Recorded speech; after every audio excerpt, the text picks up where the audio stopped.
Welcome to Penrose Learning, where we make understanding easy. You'll start by opening Google Pay and confirming you're signed into the correct Google account. Once done, check the app is updated so settings match these instructions.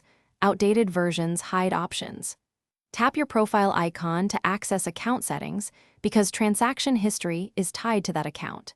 Make sure you have a stable connection since the app syncs history from Google servers. You're ready to move into history and payment activity controls. Go to the Payments and Activity area next.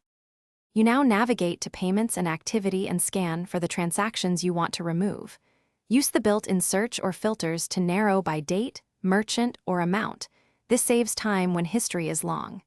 Tap a transaction to view details and choose Removal options if available.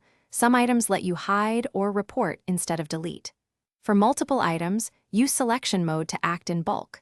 Once you have selected, confirm actions. Understand some records may persist on Google servers. Complete the process by confirming deletion prompts. Read any backup warnings so you know what stays versus what's hidden. After removal, verify by checking Google account data and privacy activity controls because some items are retained for taxation or legal reasons. If entries still appear, sign out of Google Pay, clear the app cache, or reinstall the app, then sign back in. This forces a fresh sync. If problems continue, contact Google support with your account ID and a screenshot for targeted. Thanks for watching. If this was helpful, leave a like and consider subscribing. See you next time.